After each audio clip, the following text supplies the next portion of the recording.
I never believed in fate until the night a stranger grabbed my wrist in a hospital parking lot and demanded to know my real name. It was 11:47 p.m. on a Thursday in late October. My shift at Mercy General had run 3 hours over, typical for the ER during flu season, and I was exhausted in that bone-deep way that makes your vision blur at the edges. I'd just clocked out, still wearing my scrubs with coffee stains on the sleeve, when I heard footsteps behind me. Fast, purposeful. "Wait." A man's voice cut through the darkness. I spun around, my hand already diving into my purse for the pepper spray I kept clipped to the inside pocket. Years of survival instinct don't just disappear because you've got a nursing degree and an apartment with actual locks on the doors. The man who stood 15 feet away wasn't what I expected. Mid-30s, maybe 6'2", wearing a black suit that probably cost more than my monthly rent.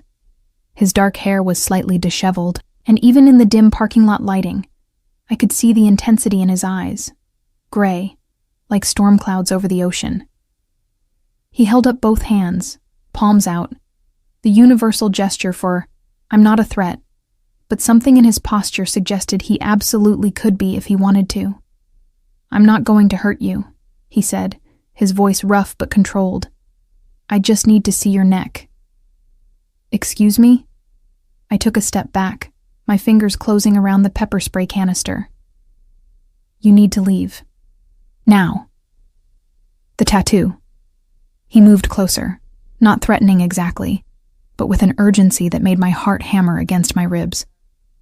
"On the back of your neck, the butterfly. Where did you get it?" My free hand flew to my nape instinctively, covering the small tattoo I'd discovered when I was 16. I hadn't gotten it done. It was just there, as far back as I could remember. The counselors at the group home had said it was probably done when I was very young, maybe before I entered the system. I'd learned to keep my hair down to hide it, to avoid questions I couldn't answer. "How do you know about that?" The words came out sharper than I intended. He pulled out his phone, hands moving quickly, then turned the screen toward me. The photograph showed a woman's neck, olive-skinned and elegant, with the exact same tattoo as mine. A small monarch butterfly with its wings spread, each detail identical. The intricate pattern of the wings, the specific placement just below the hairline, the size, everything matched.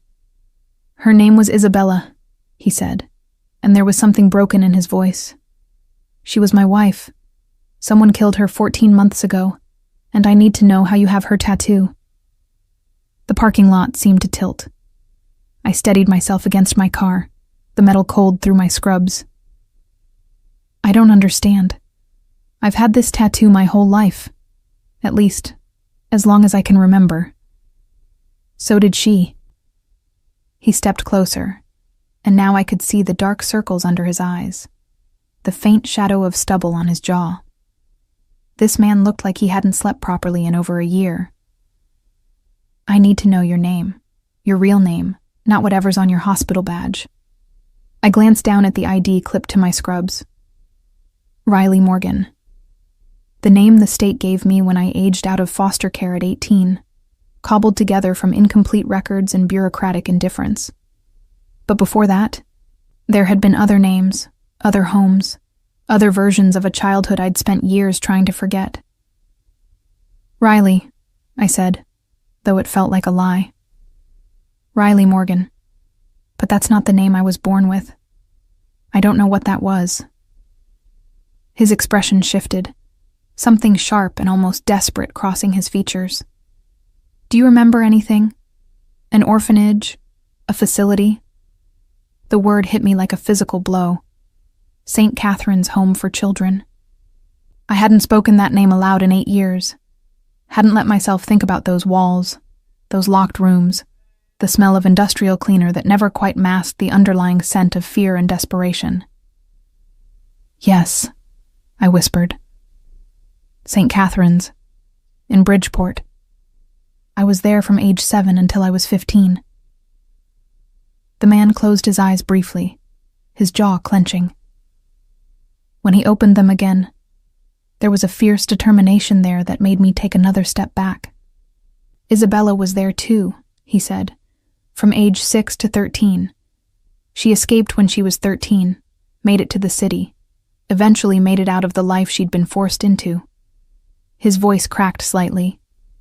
She spent years trying to find the other girls who'd been there with her, the ones who didn't make it out. My knees went weak. I'd known St. Catherine's was bad.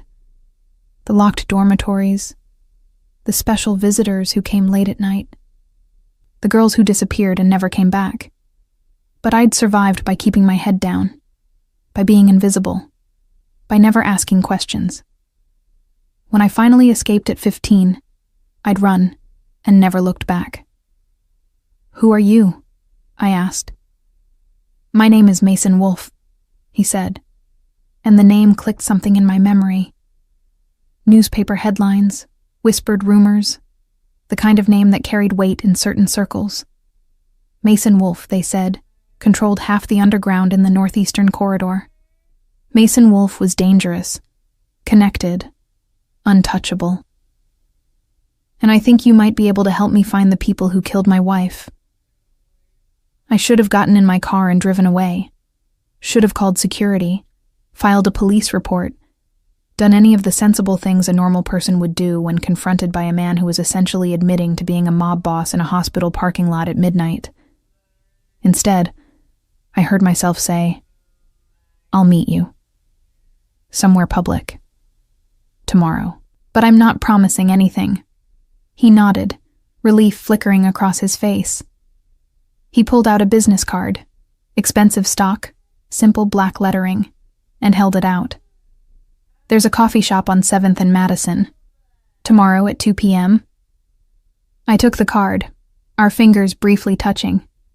His hands were warm, calloused, the hands of someone who'd done more than just sign papers and make phone calls. "How did you find me?" I asked. "I've been looking for months," he said quietly. "Anyone who might have known Isabella at St. Catherine's. It took me this long to track down enough records to get names, and most of those names led nowhere. Dead ends, fake identities, women who disappeared into the system or worse. But 3 weeks ago, I found a photograph from the orphanage records, a group photo from 2006.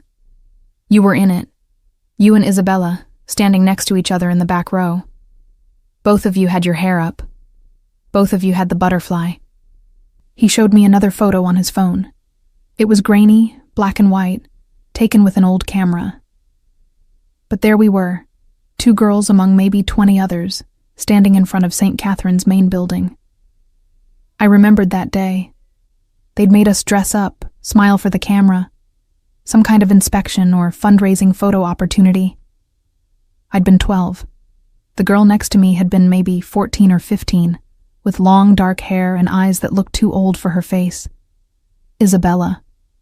"I don't remember her," I said, though it felt like another lie. There was something about that face, something familiar in a way that made my chest ache. "I don't remember much from those years. I think I tried not to." "Tomorrow," Mason said. "We'll talk tomorrow. There are things you need to know. Things Isabella left behind that might explain everything." He walked away before I could respond, disappearing into the shadows between the cars. I stood there for another 10 minutes, staring at the business card in my hand and the photograph on my phone screen where I'd taken a picture of his phone, unable to process what had just happened. When I finally got home to my tiny studio apartment, I couldn't sleep. I sat on the edge of my bed and pulled my hair up, angling my phone's camera to see the butterfly tattoo on my neck. Such a small thing, maybe an inch across. I'd always thought it was beautiful, even if I didn't understand why I had it. Now, staring at the image of Isabella's neck on Mason's phone, seeing the exact same butterfly in the exact same place, I felt like I was looking at a ghost. I pulled out my laptop and started searching. St. Catherine's Home for Children, Bridgeport. The results were sparse. A few old news articles, some charity records, a building permit from 1989.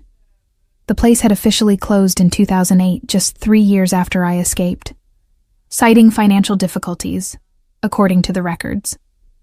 But there were no follow-up stories, no investigations, nothing to suggest what had really happened there. Then I found a different search result, buried on the 5th page of Google. A blog post from 2014, written by someone with the username ButterflyGirl88. The post was titled, "They Marked Us." "We all had the same tattoo," the post read. "Every girl who came through St. Catherine's between 1998 and 2008. They put us under, told us it was for vaccines or medical tests. When we woke up, we had the butterfly. I didn't understand what it meant until I was older. We were merchandise. The butterfly was proof of authenticity, proof that we came from the right place, that we'd been vetted, that we were part of the inventory. If you're reading this and you have the butterfly, you're one of us. You survived. But there are people who don't want us to talk about what happened. People with money and power who made sure St. Catherine's closed quietly. People who are still out there. I'm going to find them. I'm going to make sure everyone knows what they did to us." The post ended there. No follow-up. No comments allowed. I searched for any other posts by ButterflyGirl88, but there was nothing. The blog had been deleted shortly after that single entry. I pulled up the photograph of Isabella again, zooming in on her face. Had she written that blog post? Had she been hunting the people responsible for St. Catherine's when she died? My phone buzzed. An unknown number. I know it's late, but I couldn't sleep. I wanted to say thank you for agreeing to meet. Isabella would have wanted me to find you, to keep you safe. Mason. I stared at the message for a long time before responding. Who killed her? The reply came within seconds. That's what I'm trying to find out, but I know it's connected to St. Catherine's, to what happened there. And I think you might be in danger too. I looked at the butterfly on my neck one more time before turning off the lights. Tomorrow, I'd meet Mason Wolfe. Tomorrow, I'd start asking the questions I'd been too afraid to ask for the last 11 years. Tomorrow, I'd find out the truth about the girl I used to be and the woman who'd died trying to expose it. I arrived at the coffee shop 20 minutes early, my nursing shift bag over one shoulder and a canister of pepper spray in my jacket pocket. Old habits. The place was exactly what I expected. Exposed brick walls, mismatched furniture, the smell of expensive espresso drinks I couldn't normally afford. A safe, public location where nothing bad could happen. Except Mason Wolfe walked in at exactly 2 p.m., and everything about him screamed danger. He wore dark jeans and a charcoal sweater today, more casual than the suit from last night, but somehow that made him more intimidating. Without the business armor, I could see the strength in his shoulders, the way people instinctively moved out of his path as he walked to my corner table. He carried a leather messenger bag that looked old and well-used. "Thank you for coming," he said, sliding into the chair across from me. Up close, in daylight, I could see more details. A thin scar along his jawline, the way his hands moved with careful precision, the exhaustion that went deeper than just lack of sleep. This was a man who'd been living with grief for 14 months, and it showed. "I almost didn't," I admitted. "I spent half the night convinced this was some kind of trap." Smart. He flagged down a barista and ordered 2 coffees without asking what I wanted. When my expression flickered, he added, "Black, 2 sugars. That's what Isabella always ordered." I thought maybe, "That's exactly how I take it," I said quietly. Something passed between us then. Recognition, understanding, the beginning of something neither of us was ready to name. The coffees arrived. Mason waited until the barista was gone before opening the messenger bag and pulling out a thick folder. Before she died, Isabella was building a case. Not for the police. She didn't trust them. She knew some of them were involved, but she was documenting everything. Names, dates, financial transactions. She was going to expose everyone connected to St. Catherine's. He spread papers across the table. I saw photocopies of old ledgers, bank statements, photographs of men in expensive suits at charity galas, and then I saw the list. Butterfly Project, I read aloud. Subject roster, 1998-2008.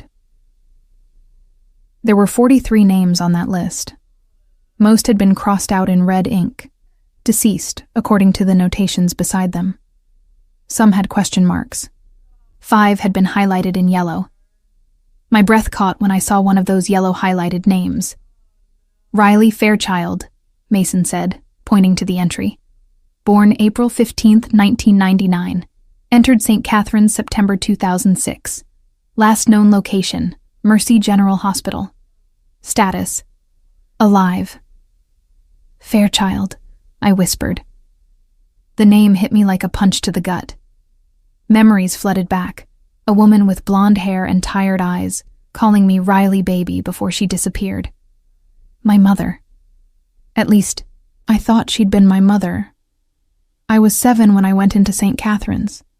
Everything before that was fragments and shadows. Isabella's name was Isabella Fairchild before she married me, Mason continued. She thought you might be her sister. Half-sister, maybe. She found your entry in the record 6 months before she died, but by the time she located you, His voice broke. He looked away, composing himself. She ran out of time. I stared at the list, my vision blurring. 43 girls. 37 dead. The weight of it was crushing. What happened to them? I asked, though I wasn't sure I wanted to know. Trafficking, mostly. St. Catherine's wasn't really an orphanage. It was a processing center. Mason's voice was flat, clinical, like he'd practiced saying these words without falling apart. They'd take girls from the foster system, kids with no family, no one looking for them. They'd keep them at St. Catherine's for a few years, train them, mark them with the butterfly. Then they'd sell them. Domestic servitude, prostitution, worse. The girls who disappeared, I said, remembering. The ones they said got adopted or transferred to other facilities. They were sold. Mason pulled out another document, a ledger with dollar amounts next to names. I saw Isabella's name there, listed at age 13 with a figure that made me want to vomit. $75. Isabella escaped before the sale went through. She was supposed to go to a buyer in Montreal. Instead, she jumped out of a moving van on I-95 and ran until she hit New York. She was lucky. Most of the others weren't. I looked at my own entry. Age 15, 45, $0. I don't remember how I got out. According to Isabella's notes, you set a fire in the laundry room. Created enough chaos that you could slip away in the confusion. You made it to a bus station and ended up in Hartford. From there, you disappeared into the foster system under a different name. He smiled faintly. Isabella was impressed. She'd been looking for you for years. The fire. Yes. I remembered that now. The smell of smoke, the alarms, running through the darkness. I'd thought I was going to die that night. Instead, I'd found freedom. Why the tattoo? I asked. Why mark us? Proof of origin. A guarantee. Mason's expression darkened.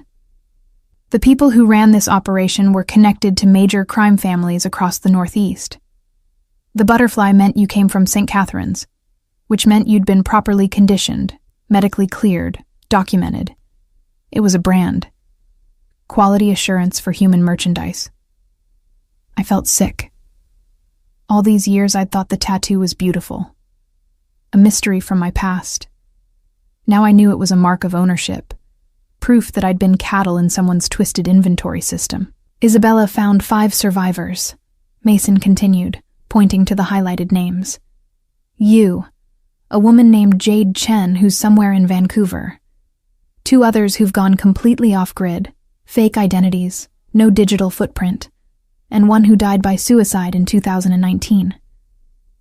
Isabella was trying to contact all of you, to build a case with testimony from survivors. What happened to her? I asked. How did she die? Mason's hands clenched on the table. She was investigating a name, someone she called the director, the person who ran St. Catherine's, who organized the entire operation. She'd narrowed it down to 3 possibilities, all of them people with serious political and financial connections. Congressmen, judges, people who could make evidence disappear. He paused. 3 days before she was killed, she told me she'd figured out who it was. She had proof. She was going to meet with a federal prosecutor she thought she could trust.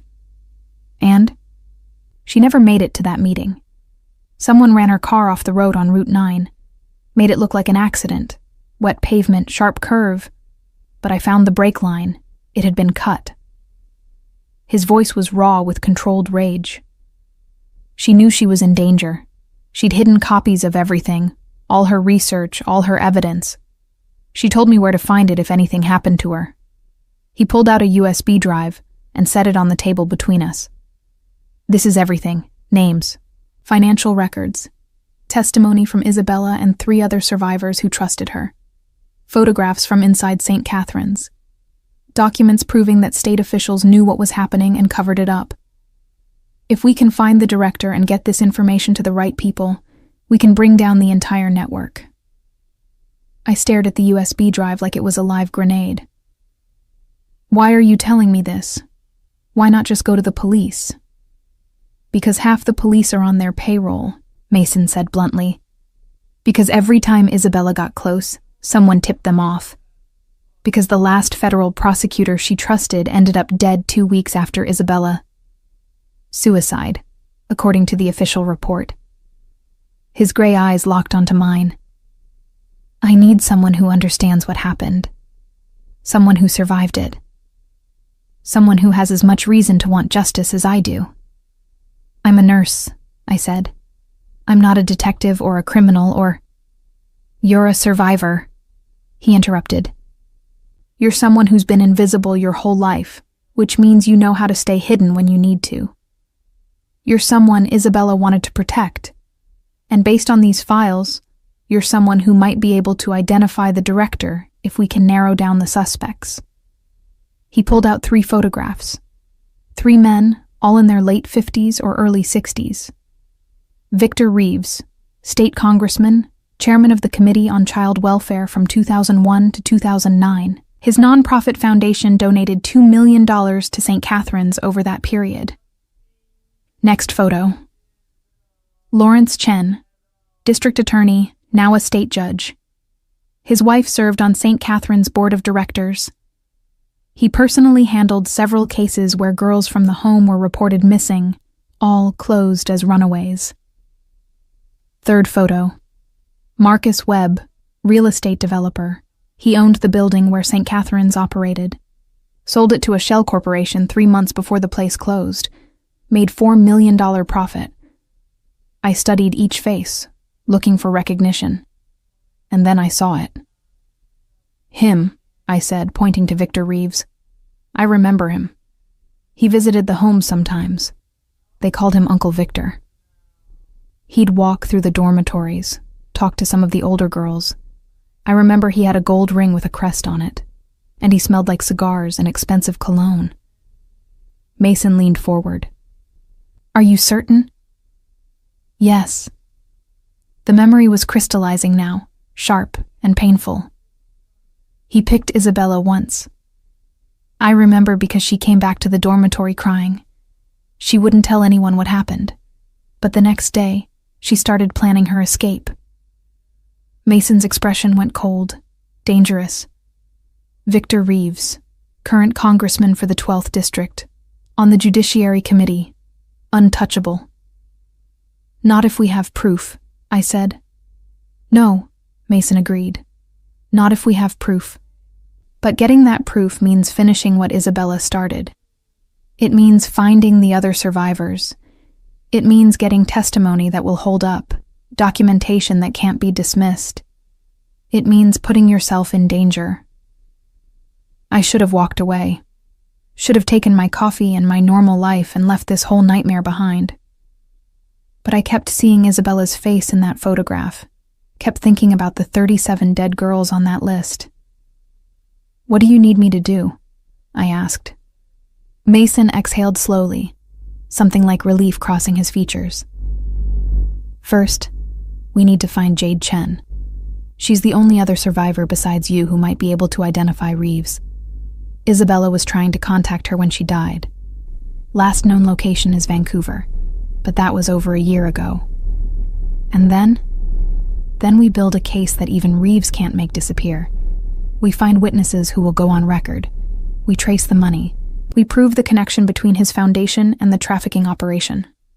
And we make sure everyone knows what happened at St. Catherine's." He met my eyes. "I won't lie to you, Riley. This is going to be dangerous. The people we're going after have billions of dollars and decades of power. They've killed to protect their secrets before." "They killed Isabella," I said. "Yes." I picked up the USB drive, closing my fingers around it. "Then let's make sure she didn't die for nothing." The apartment Mason brought me to wasn't what I expected. I'd imagined something out of a movie. Penthouse suite, floor-to-ceiling windows, obvious wealth. Instead, it was a modest 2-bedroom in a middle-class neighborhood, the kind of place where no one asked questions and everyone minded their own business. "Isabella chose it," Mason explained as he unlocked the door. "After we got married, she insisted we keep this place even though we had the house in Westchester. She said we needed somewhere off the grid, somewhere no one would think to look." The interior was sparse but comfortable. Clean lines, minimal furniture, nothing personal except for one photograph on the bookshelf. Isabella and Mason on their wedding day, both of them smiling like they'd found something precious and fragile in each other. "She was beautiful," I said quietly. "She was everything." Mason's voice was rough. He turned away, busying himself with setting up a laptop on the dining table.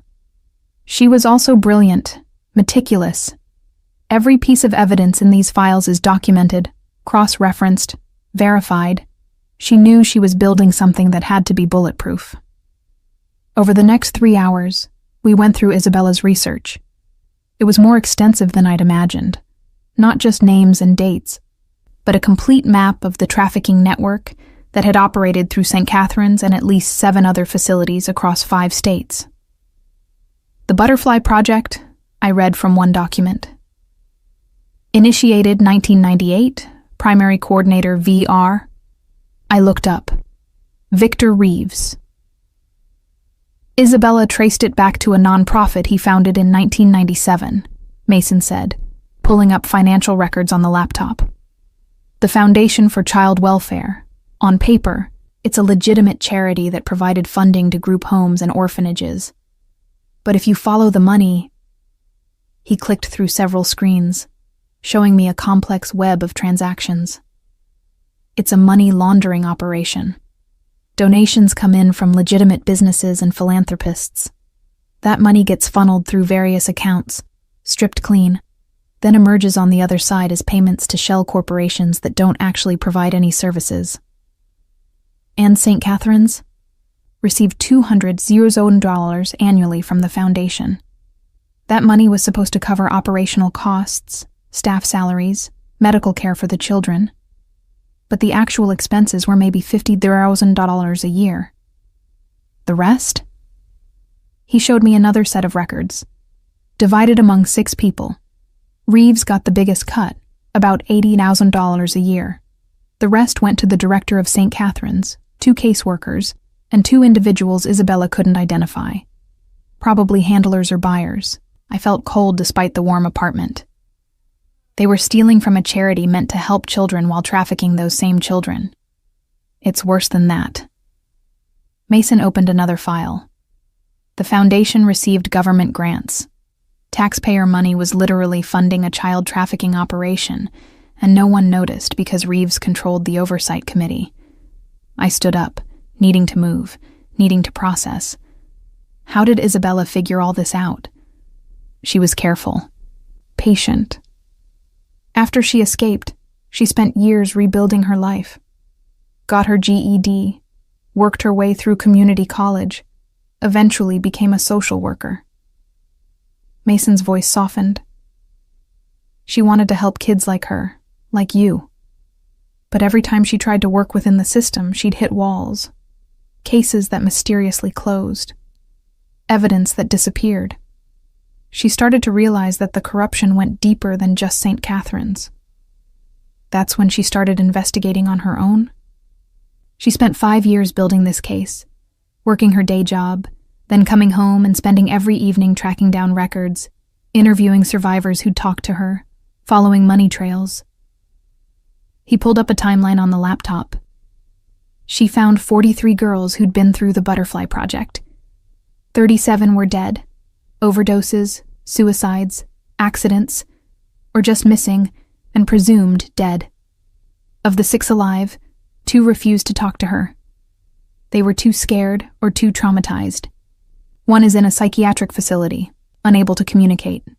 That left you, Jade, and one other woman, Sarah Martinez, who was living in Texas under a new identity. Was? I caught the past tense. She died in a house fire 6 months ago. Electrical malfunction, according to the investigation. But Isabella didn't believe it. She thought Sarah had been silenced. Because she'd talked to Isabella. Yes. Mason's expression was grim. That's when Isabella knew she was running out of time. She started making copies of everything, hiding evidence in multiple locations. She told me if anything happened to her, I had to find the other survivors and warn them, protect them. But she died before she could warn anyone. I've been trying for 14 months, he said, but I'm not a detective. I'm not trained for this. I've been stumbling around, following Isabella's notes, trying to understand what she understood. You're the first person I've been able to actually locate and talk to. I sat back down, looking at the photograph of Isabella again. We'd been in St. Catherine's at the same time. We had the same tattoo. We might have been sisters. And she'd died trying to save people like me. Tell me about Jade Chen, I said. If she's still alive, she's in danger too. Mason pulled up a file. Jade was at St. Catherine's from 2002 to 2006. She was sold when she was 14 to a man in Toronto. Managed to escape 2 years later. Isabella tracked her to Vancouver in 2022. She was working under the table, staying off-grid. Isabella made contact, tried to convince her to come forward, but Jade refused. Too scared. Can you blame her? No. He rubbed his face tiredly. Isabella's last note about Jade was from March 2024. She said Jade had agreed to meet, to talk about maybe providing testimony. They were supposed to meet the week after Isabella died. So Jade might not even know Isabella's dead. Probably not, and if she does, she's probably terrified. She might have run again, gone even deeper underground. I studied Jade's photograph, an Asian woman with short dark hair and wary eyes, taken from what looked like a distance. Surveillance photo, maybe. We need to find her. If Reeves knows about Isabella's investigation, he might know about the survivors she contacted. Jade could be a target. That's what I've been thinking, Mason said. But Vancouver's a big city, and if Jade doesn't want to be found, we have to try. I stood up. Isabella died for this. Sarah Martinez died for this. I'm not going to let Jade be next. Mason looked at me for a long moment, something shifting in his expression. You sound like her. Isabella. She had that same determination. Maybe it runs in the family, I said quietly. Over the next 2 days, Mason and I worked around the clock. I called in sick to the hospital, the first time I'd missed a shift in 2 years, and immersed myself in Isabella's files. Mason used his connections to track down current information on Jade. It turned out that having mob connections, even if you were trying to go legitimate, meant you had access to information networks most people didn't. Found her, Mason said on the third morning. Or at least I found someone who matches her description. Working at a restaurant in Vancouver's Chinatown district. Goes by Jenny Wang now. You're sure it's her? He showed me security footage from the restaurant, taken from a street camera. The woman walking into the building matched Jade's build and general appearance. As sure as I can be without direct confirmation. Then we need to go to Vancouver. That's a 12-hour drive or a 5-hour flight. Either way, we're talking about crossing into Canada, which means what? I asked, reading his hesitation. I have a record, Riley. Minor stuff, charges that didn't stick, but enough that border crossing can be complicated for me. I can do it, but it raises flags. Takes time. Then we drive. Take back roads if we have to. I was surprised by my own certainty. If Jade's in danger, we don't have time to waste. Mason studied me, and I saw something like respect in his eyes. You're sure about this? Once we leave, once we start actively pursuing this, there's no going back. Reeves has resources, if he finds out what we're doing. He killed Isabella, I interrupted. He destroyed lives. He's probably still doing it, just with more care now. I won't let him get away with it. Okay then. Mason closed the laptop. We leave tonight. Pack light. Bring whatever you need, but assume we might not be coming back here for a while. I went back to my apartment to pack. As I stuffed clothes and toiletries into a duffel bag, I caught sight of myself in the bathroom mirror. The butterfly tattoo was visible where my hair had fallen forward. I pulled it aside, really looking at it for the first time in years. 43 girls marked with this symbol. 37 dead. Isabella had been trying to give meaning to that mark, to transform it from a brand of ownership into a symbol of survival and resistance. Now it was my turn to finish what she'd started. My phone buzzed. A text from an unknown number. Stop asking questions. Stop digging. Walk away now and you'll live. Keep going and you'll end up like Isabella Wolf. I stared at the message, my heart pounding. They knew. Somehow they already knew what we were doing. I forwarded the message to Mason, then typed back to the unknown number. I'm not walking away. See you soon. Then I turned off my phone, grabbed my bag, and headed for the door. If they were watching, if they were threatening, that meant we were getting close. That meant Isabella had been right, and the evidence she'd gathered was dangerous enough to kill for. I met Mason at the apartment an hour later. His expression was grim when he saw me. You got a message too? I asked. He nodded, showing me his phone. The text was identical to mine. They're trying to scare us off, I said. They're going to try to kill us, Mason corrected. That's not a warning. That's a promise. They're just giving us a chance to run first. Then we don't give them time to follow through. I threw my bag in the back of his car, a nondescript sedan, not the luxury vehicle I'd expected. We find Jade. We get her testimony. We put together something so airtight that even Reeves can't make it disappear. And we do it fast, before they have a chance to clean up their tracks. Mason started the car. As we pulled onto the highway heading north, I turned to look back at the city lights fading behind us. Somewhere back there, Victor Reeves was sitting in his comfortable office, or his expensive home, confident that his secrets were still safe. He was wrong. Isabella had left us a roadmap. Now we just had to follow it all the way to the end, no matter where it led or what it cost. Tell me something, I said as we merged onto I-95. When you found out what happened to Isabella, when you realized she was killed because of this investigation, why didn't you just go after Reeves yourself? Why not use your connections, your resources to make him disappear? Mason was quiet for a long moment. Because that's not what she would have wanted. Isabella believed in justice, in exposing the truth so that people could be held accountable publicly. She wanted the world to know what happened. She wanted those 37 dead girls to be remembered, not just avenged. He glanced at me. I wanted to kill him. I still want to kill him. But I'm trying to honor her memory by finishing this the right way. And if the right way doesn't work? His hands tightened on the steering wheel. Then we'll deal with that when the time comes. We drove through the night, taking turns at the wheel, stopping only for gas and coffee.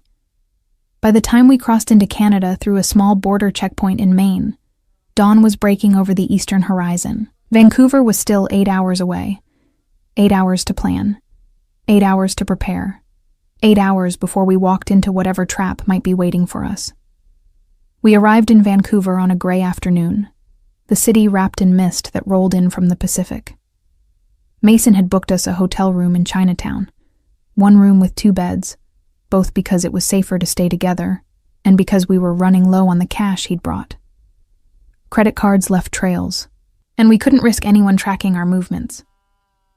The restaurant where Jade worked was called Lucky Dragon, wedged between a dim sum shop and a convenience store with signs in Mandarin and Cantonese. Through the window, we could see it was busy with the dinner crowd, mostly locals, from what I could tell. We should wait until her shift ends, Mason said. Approaching her in public might spook her. We don't know when her shift ends. Could be hours. Then we wait hours. He settled into the driver's seat. If she runs because we rushed this, we might never find her again. He was right, but waiting felt impossible when every instinct screamed that we were running out of time.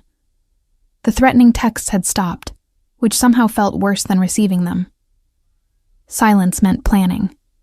It meant whoever wanted us gone was being strategic about it. I watched the restaurant window, trying to catch glimpses of the servers. Most were older women, moving efficiently between tables. Then I saw her, younger than the others, maybe early 30s, with short black hair and quick movements. She was taking orders at a corner table, her posture tense, like someone ready to bolt at the first sign of danger. "That's her," I said. Mason followed my gaze. "You're sure? Look at her neck. When she turns. There." For just a second, as Jade reached across the table to collect menus, I saw it. The butterfly. Smaller than mine and Isabella's, partially hidden by her collar, but unmistakably the same design. "Okay," Mason said quietly. We wait for her shift to end. Then we approach her carefully. Let her know who we are, why we're here. Give her a chance to hear us out. We waited 3 hours. The dinner crowd thinned, then disappeared entirely. At 9:47 p.m., Jade emerged from the restaurant's back entrance, now wearing jeans and a jacket, a backpack slung over one shoulder. She moved quickly, head down, hands in her pockets. "Now," Mason said. We got out of the car and followed her down the street, keeping our distance. She turned into an alley, a shortcut maybe, or a defensive maneuver to see if anyone was following. Mason and I exchanged a look. This wasn't going to be easy. "Jade," I called out, keeping my voice gentle but clear. "Jade Chen, we're not here to hurt you. We just need to talk." She spun around, and I saw her hand emerge from her pocket, gripping what looked like a knife. Her eyes were wide, terrified, calculating escape routes even as she faced us.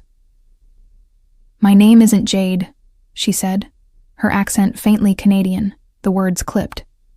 "You've got the wrong person." "Jenny Wang," Mason said. "That's what you're going by now, but you were Jade Chen at St. Catherine's Home for Children in Bridgeport. You were there from 2002 to 2006. "I don't know what you're talking about," but her hand was shaking on the knife. I stepped forward slowly, pulling my hair up to expose my neck. "The butterfly, Jade. We have them too. All of us from St. Catherine's. All the girls they marked." Her eyes locked on my tattoo, and I saw something crack in her expression. Fear, yes, but also recognition.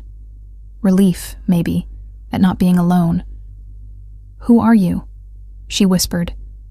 My name is Riley Fairchild, though I went by Riley Morgan after I escaped. I was at St. Catherine's the same time as you. I gestured to Mason. This is Mason Wolfe. He was married to Isabella Fairchild. At Isabella's name, Jade's knife hand dropped slightly. Isabella? The woman who contacted me last year? Yes, Mason said. She was trying to build a case against the people who ran St. Catherine's. She died before she could finish it.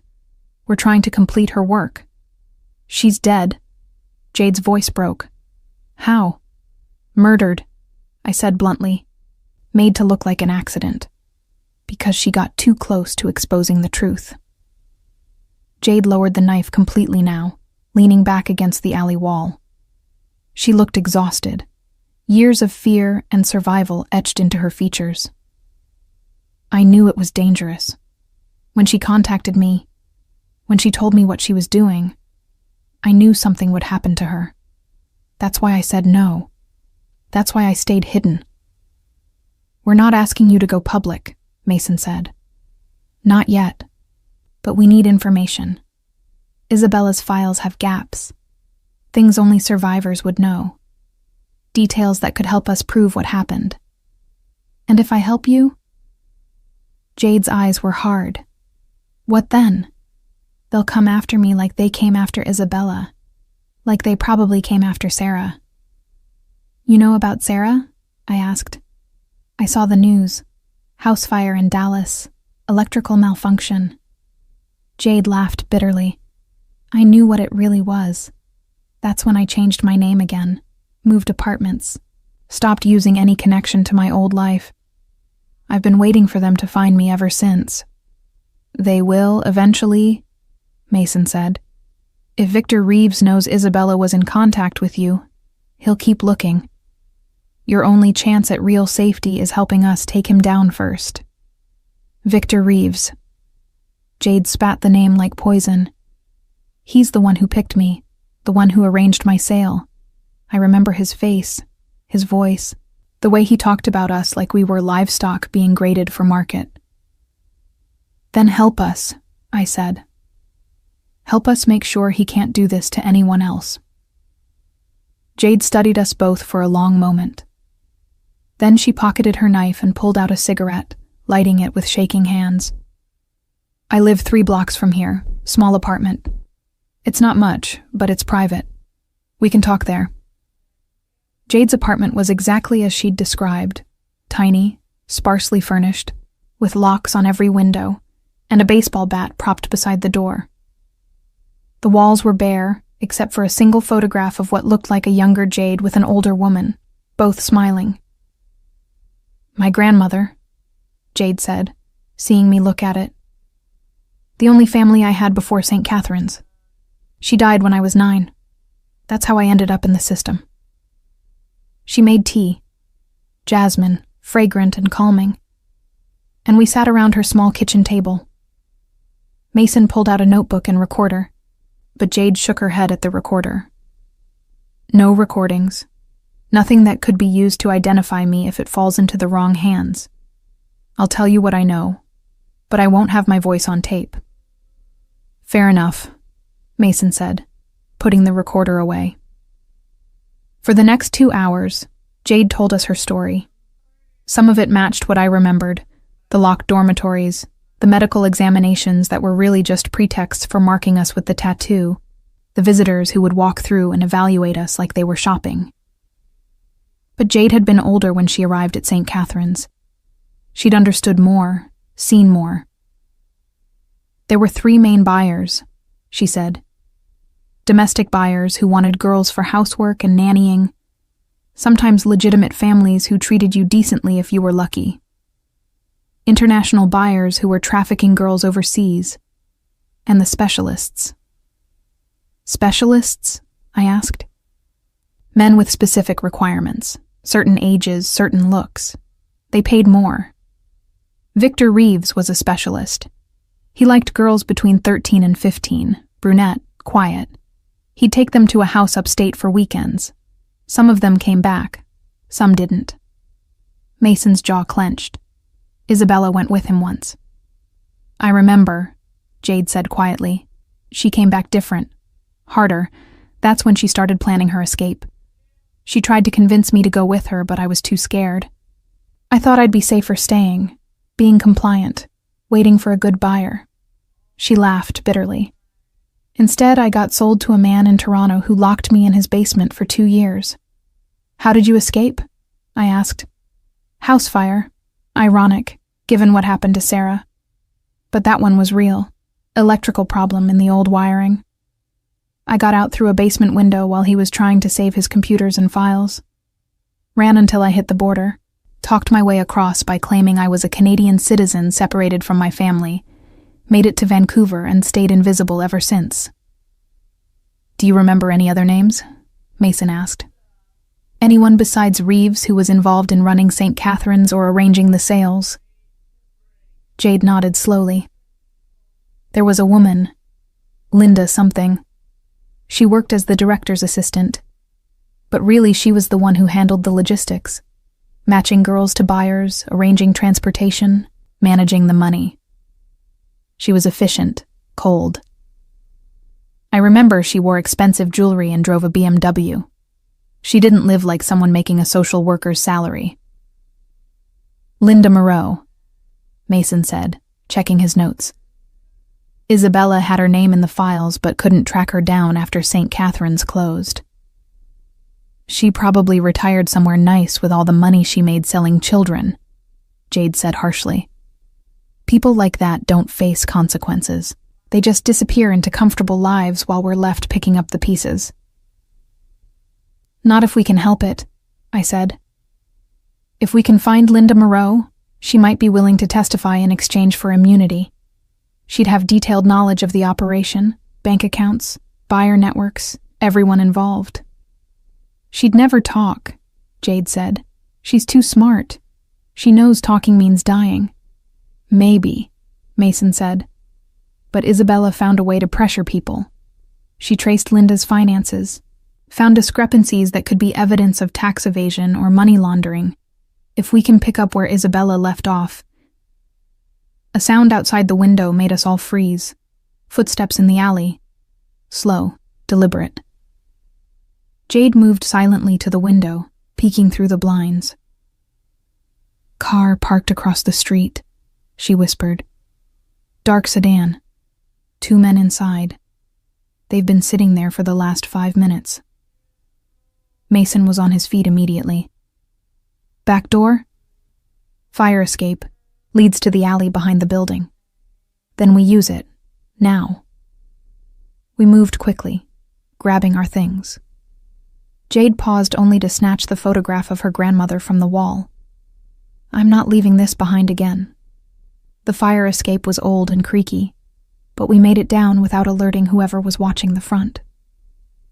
The alley was dark, lit only by a distant streetlight. Mason led the way, moving with the kind of awareness that came from years of knowing when trouble was close. How did they find us? I asked. Could be surveillance on Jade, Mason said. Could be they tracked us from the border. Could be someone at the hotel recognized me. Does it matter? He was right. It didn't matter how. What mattered was getting somewhere safe, figuring out our next move. We made it back to the hotel through back streets and alleys, always checking behind us. The room appeared undisturbed, but Mason insisted we pack and leave immediately. Where do we go? Jade asked. If they found me in Vancouver, they can find me anywhere. Not anywhere, Mason said. I have a place. A cabin in upstate New York near the Canadian border. Isabella and I used to go there. It's registered under a shell company, no obvious connection to either of us. Off-grid. No one knows about it except... He paused. Except Isabella. And she's gone. Then that's where we go, I said. We regroup there, go through all the evidence, figure out how to bring this whole thing crashing down on Reeves and everyone else. We left Vancouver that night, driving back across the border at a different checkpoint, using back roads and small towns where surveillance was lighter. Jade sat in the back seat, quiet but alert, occasionally checking out the rear window. "Thank you," she said after hours of silence. "For not giving up. For finishing what Isabella started. I spent so long just trying to survive that I forgot about fighting back." "We all did," I said. "But Isabella reminded us. And now we're going to make sure her death meant something." The cabin appeared just before dawn, a small structure surrounded by pine trees, isolated and perfect. We'd made it. For now, we were safe. But the real work was just beginning. The cabin was cold when we arrived, frost clinging to the windows and wood floors that creaked with every step. Mason got a fire going while Jade and I unloaded supplies from the car. We'd stopped at a small grocery store an hour south, paying cash, trying not to look like exactly what we were. 3 people running from something dark and dangerous. "Isabella loved this place," Mason said, feeding logs into the stone fireplace. "She said it reminded her that there were still spaces in the world where the past couldn't find you." "Except it did find her," Jade said quietly. "Yeah." Mason's voice was rough. "It did." We spent the first day settling in and recovering from the drive. The cabin had 2 bedrooms. Mason took one, and Jade and I shared the other.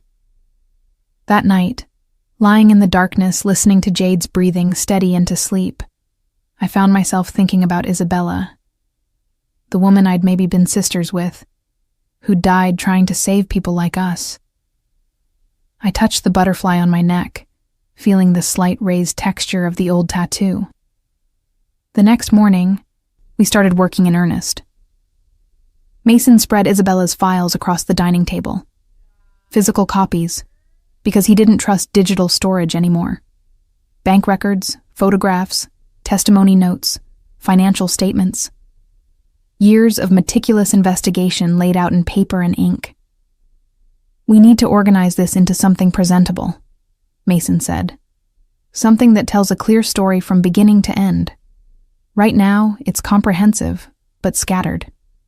"Start with the money," I suggested. "Follow the financial trail from Victor Reeves' foundation through St. Catherine's to the buyers. Money is concrete, harder to dispute than testimony." Jade picked up a ledger.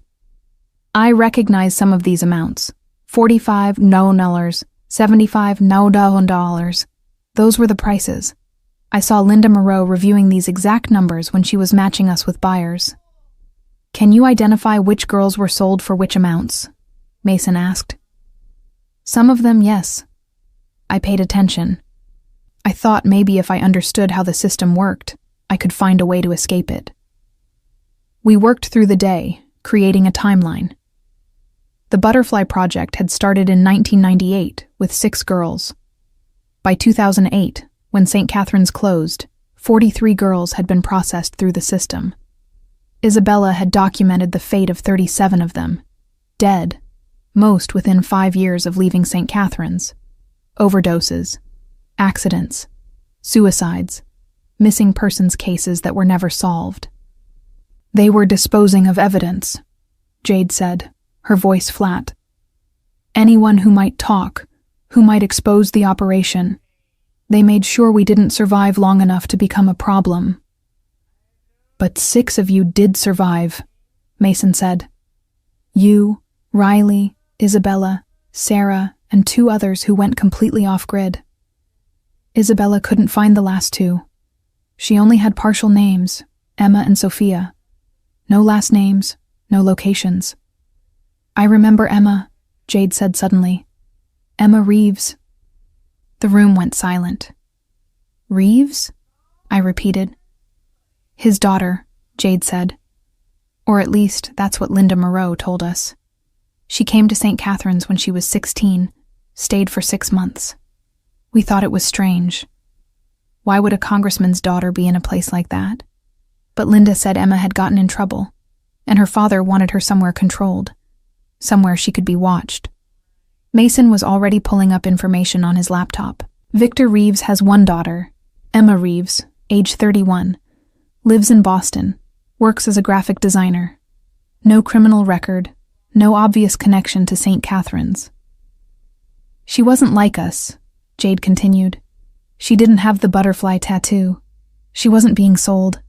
But she saw things. She knew what was happening there. I remember she tried to help some of the girls, sneak them food, pass messages. Her father found out and pulled her out early. So she's a potential witness, I said. Someone who can testify about what her father was doing. If she's willing to betray her own father, Mason said, that's asking a lot. She might not have a choice, Jade said.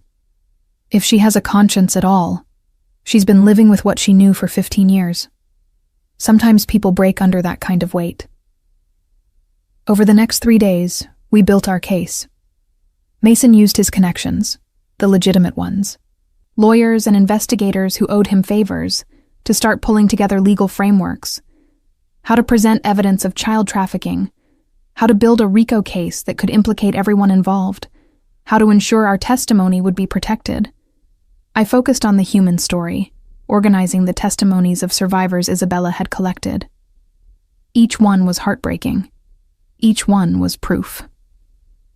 Jade worked on identifying buyers and handlers, creating a network map that showed how St. Catherine's connected to a broader trafficking operation across the northeastern United States and into Canada.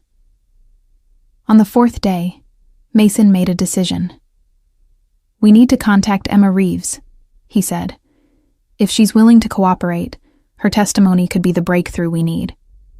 A congressman's daughter confirming her father's involvement in child trafficking. That's something the media can't ignore. Something prosecutors can't dismiss. And if she warns her father? Jade asked. Then we'll know where she stands and we'll find another way. I volunteered to make contact. A woman reaching out might seem less threatening than Mason. We found Emma's business email through her design portfolio website. I spent hours drafting the message, trying to find the right balance between honesty and caution. Ms. Reeves, my name is Riley Fairchild. I don't expect you to remember me, but we were both at St. Catherine's Home for Children in 2006. I was 12. You were 16. I'm writing because I'm trying to understand what happened there. I've learned things that suggest St. Catherine's was not what it appeared to be. I believe you may have witnessed some of the same things I did. I'm not trying to cause trouble. I just want the truth. If you're willing to talk, please respond to this email. I promise confidentiality and respect. Riley. I hit send before I could second-guess myself. The response came 18 hours later. Riley, I remember you. I remember all of you. The girls with the butterflies. Yes, I'll talk. But not over email, and not anywhere my father might be watching. There's a coffee shop in Cambridge near MIT. The Science Cafe on Mass Ave. Can you be there Friday at 2 p.m.? I have information you need. Information my father doesn't know I kept. Emma.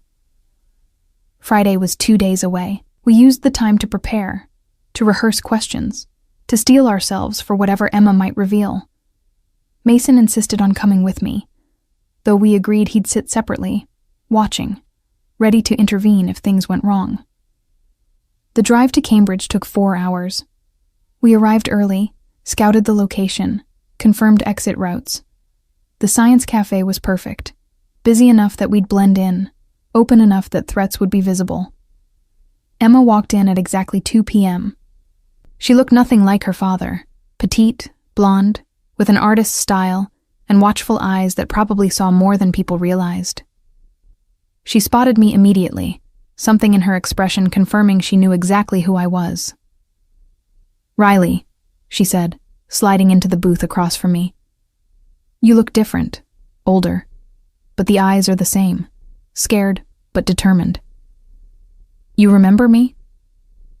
I remember everyone from that place. She ordered coffee when the waiter came, her hands steady despite the tremor in her voice. I've been waiting 15 years for someone to ask me about St. Catherine's. I knew eventually the truth would come out. Your father is a monster, she said flatly. I've known since I was 16. Probably should have known before that. But sometimes you don't want to see what's right in front of you. Why were you at St. Catherine's? Punishment. Emma's smile was bitter. I found out what he was doing. I hacked his computer, found files about the foundation, about the girls. I was stupid. I confronted him, threatened to go to the police. He sent me to St. Catherine's to teach me a lesson, to show me what happened to girls who didn't stay quiet. Did it work? For a while. I was terrified. I saw what they did to you and the others. I knew if I talked, I'd end up like that.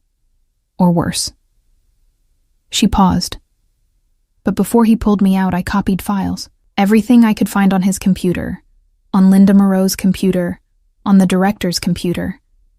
I've had them for 15 years, hidden in encrypted storage, waiting for the right moment to use them. My heart was pounding. Why didn't you come forward before? Because I was a coward, Emma said simply. Because he's my father, and despite everything, some part of me kept hoping I was wrong about him. Because I knew what it would cost me, my family, my reputation, maybe my life. But then I saw Isabella Wolf's obituary 14 months ago. I knew who she was. I knew she'd been at St. Catherine's. I knew her death wasn't an accident. You think your father killed her? I know he did. Because 2 weeks before she died, I got an anonymous email asking if I'd be willing to provide testimony about St. Catherine's. I was too afraid to respond. And then she was dead. Emma's voice cracked. I've been living with that guilt ever since, knowing that if I'd been braver, if I'd spoken up, she might still be alive. You can speak up now, I said. We're building a case. We have evidence, testimony, financial records, but we need someone who can connect it directly to your father, someone whose testimony can't be dismissed. Emma reached into her bag and pulled out a USB drive. Everything's on here. 15 years of files, communications between my father and buyers, financial records from the foundation, videos from his personal files that prove he knew exactly what St. Catherine's was and what it was being used for. She pushed the drive across the table. I'll testify.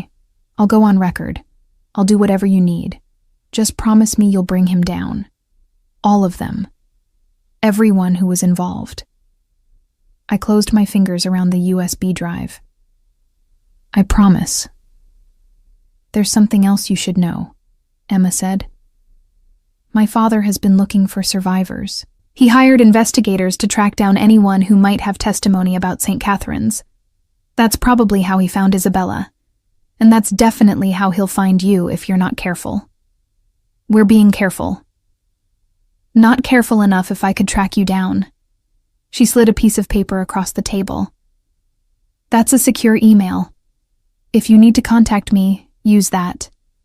Don't use my business email again. And watch your backs. My father has connections in law enforcement, in politics, in organized crime. He won't go down without a fight. She stood up, leaving her coffee untouched. I hope you finish what Isabella started, Riley. Those girls deserve justice. We all do. Then she was gone, disappearing into the Cambridge afternoon.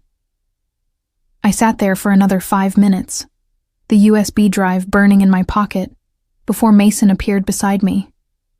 You got it? He asked. Everything, I said. Emma Reeves just handed us everything we need to destroy her father. We drove back to the cabin in charged silence, the USB drive sitting between us like a promise and a threat. Back at the cabin, Jade was waiting, tension radiating from her as she paced the small living room. Did she show? Jade asked the moment we walked in. She showed, I said, holding up the drive. And she brought everything.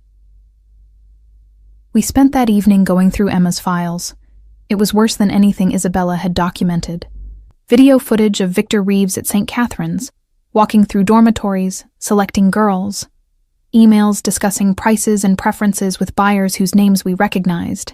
Business leaders, politicians, wealthy socialites. Financial records showing millions of dollars flowing through the foundation into offshore accounts. "This is enough," Mason said, his voice tight with controlled rage. "This is enough to put him away for life. If we can get it to the right people," Jade added. "If we can find prosecutors who aren't on his payroll." Mason pulled out his phone. "I know someone, federal prosecutor in New York, Olivia Chen. She's clean, ambitious, and she's been trying to take down corruption in child welfare systems for years. Isabella was going to contact her before." He stopped. "Before she was killed," I finished. "Yes." Mason was already dialing. "Olivia and I have history. She'll take my call." He stepped outside to talk. Through the window, I watched him pace, gesturing, his body language urgent. When he came back 15 minutes later, his expression was cautiously hopeful. "She'll meet with us," he said. "Tomorrow, her office in Manhattan. She wants to see everything. Emma's files, Isabella's research, testimony from both of you. If it's as solid as I told her, she'll convene a grand jury within a week." That night, none of us slept. We organized everything into a presentation, a complete narrative of the Butterfly Project from 1998 to now. We prepared our testimonies. We rehearsed questions and answers. Just after midnight, my phone buzzed. Unknown number. "You're making a mistake. Last chance to walk away. VR, Victor Reeves." Using his own initials, not even trying to hide anymore. He knew what we were doing. He knew where this was heading. I showed the text to Mason and Jade. "He's desperate," Mason said. "That's good. Desperate people make mistakes. Or desperate people do desperate things," Jade countered, "like kill witnesses before they can testify." "Then we move fast," I said. "We get this evidence to Olivia Chen tomorrow, and we make sure it goes public immediately. Once it's out there, killing us won't help him. The story will be bigger than us." We left for Manhattan before dawn, taking routes we hadn't used before, constantly checking mirrors, watching for tails. The drive took 6 hours. Mason's connection, Olivia Chen, had arranged for us to enter through a secure entrance, bypassing the main federal building entrance.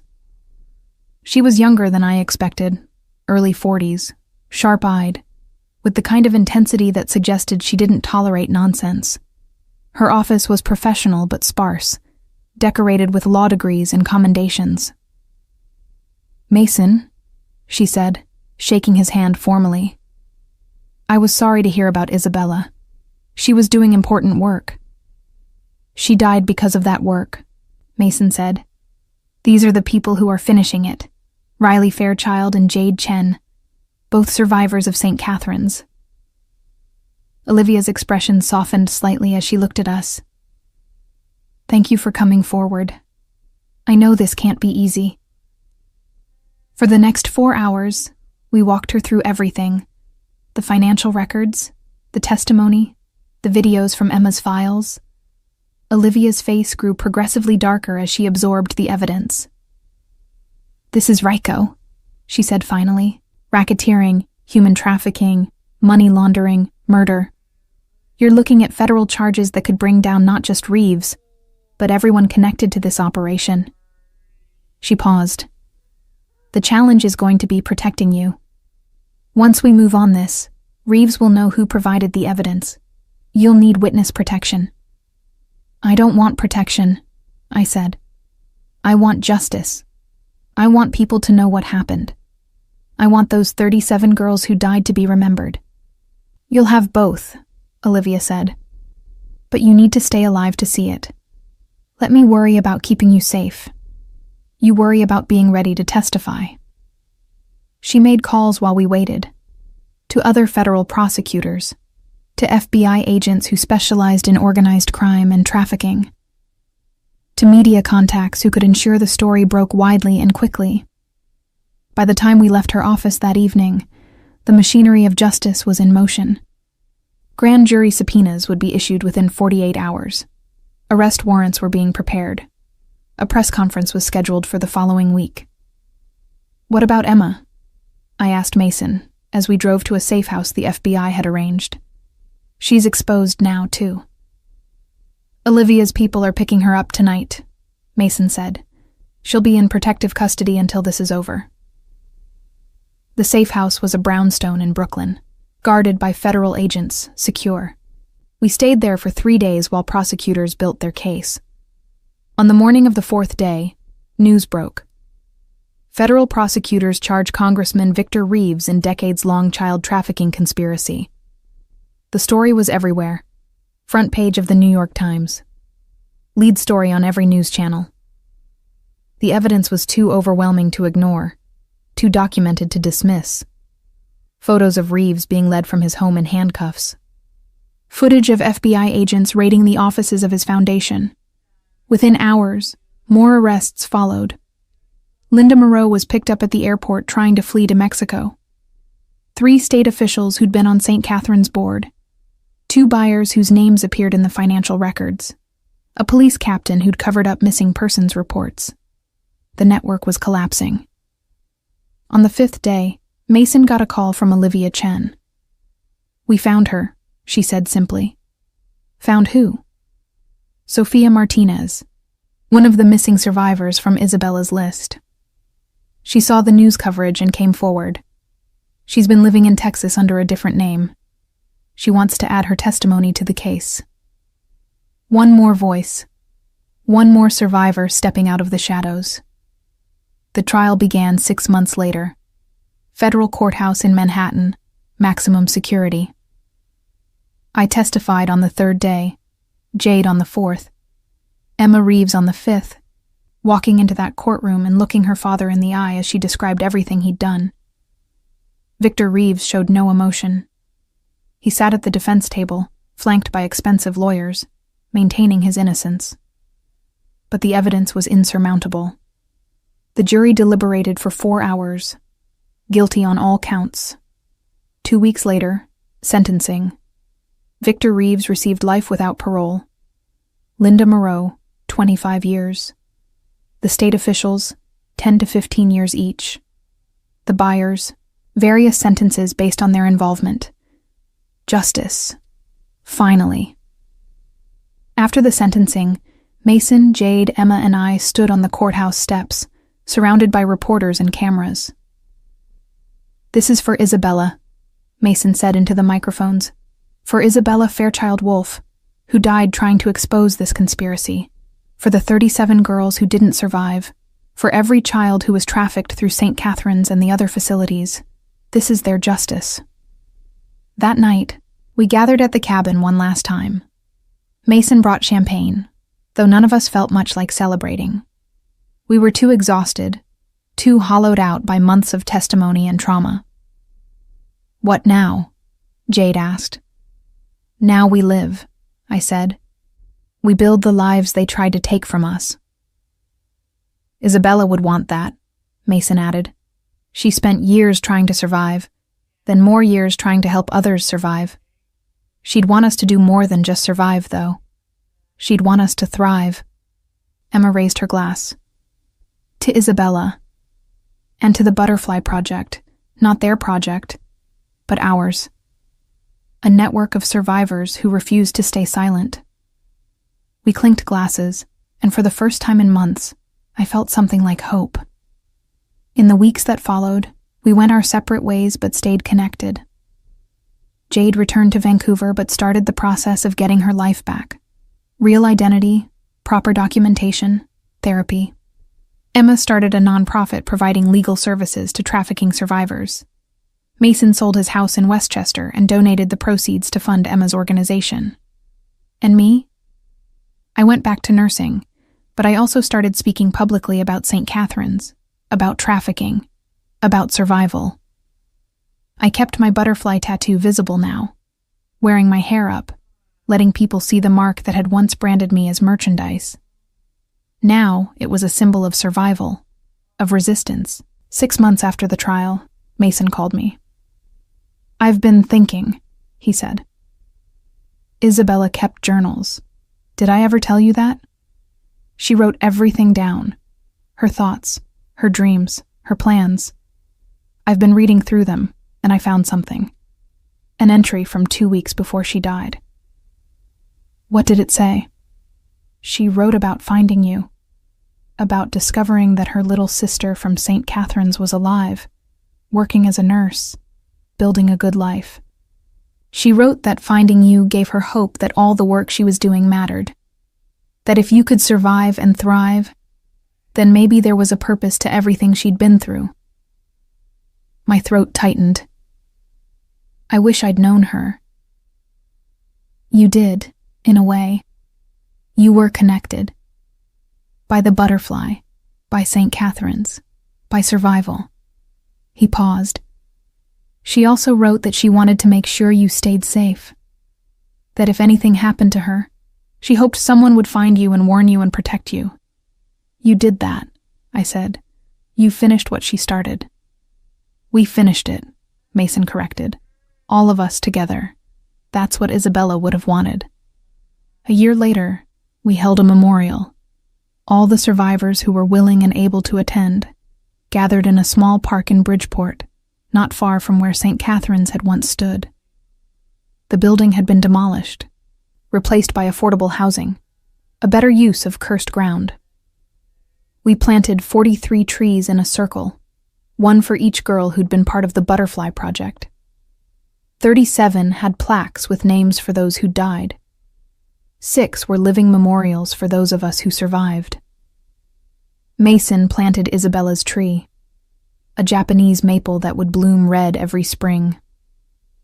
I planted my own tree next to hers, a monarch oak, because Isabella had once written in her journals that she wanted to be remembered like the butterfly we all carried, beautiful, transformative, free. As we stood in that circle of trees, survivors and allies and families, I touched the butterfly on my neck one last time. It didn't hurt anymore. It didn't carry shame or fear. It carried memory, yes, but also pride. We were the Butterfly Project, not their project, but ours. The ones who survived. The ones who fought back. The ones who made sure the world knew what had happened. And we would never be silent again. Mason came to stand beside me, both of us looking at Isabella's tree. Thank you, he said quietly, for finishing this, for giving her death meaning.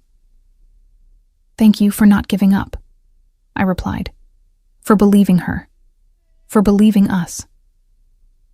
He took my hand, and we stood there together, two people bound by loss and justice and something that was starting to feel like hope for the future. The butterfly had marked us, but it didn't define us. We defined ourselves.